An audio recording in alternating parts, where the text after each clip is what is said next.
पौराणिक मान्यताओं के अनुसार माता पार्वती पर्वतराज हिमालय की पुत्री है और मां के शैलपुत्री स्वरूप की पूजा देवी के मंडपों में पहले नवरात्र के दिन होती है।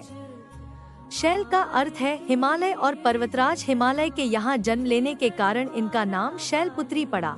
पार्वती के रूप में इनको भगवान शिव के पत्नी के रूप में भी जाना जाता है।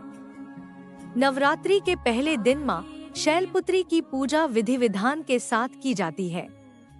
मां का वाहन वृषभ बैल है। मां शैलपुत्री को हिमालयराज पर्वत की बेटी कहा जाता है। इसके पीछे एक पौराणिक कथा है।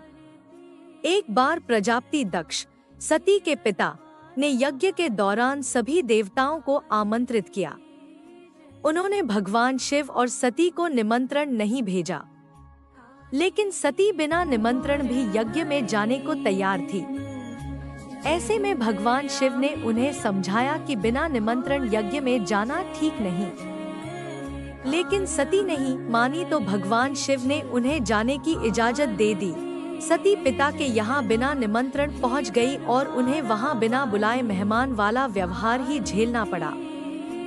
उनकी माता के अलावा सती से किसी ने भी सही से बात नहीं की। बहनें भी यज्ञ में उपहास उड़ाती रहीं।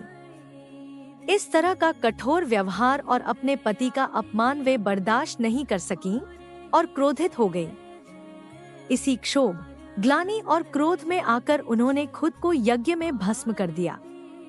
जैसे ही ये समाचार भगवान शिव को मिला, उन्होंने अपने गणों को दक्ष के पास भेजा और उनके यहाँ चल रहा यज्ञ विध्वंस करा दिया।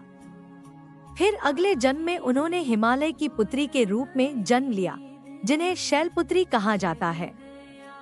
माता शैलपुत्री का स्वरूप बेहद शांत और सरल है। माता के एक हाथ में त्रिशूल और दूसरे में कमल शोभा देता है। मां अपने नंदी नामक बैल पर सवार होकर संपूर्ण हिमालय पर विराजमान है। इसलिए माता शैलपुत्री को वृषोरूढ़ा और उमा के नाम से भी जाना जाता है। यह वृषभ वाहन शिवा का ही स्वरूप है और शैलपुत्री समस्त वन्य जीव जंतुओं की रक्षक भी है। माता शैलपुत्री ने घोर तपस्या करके ही भगवान शिव को प्रसन्न किया था।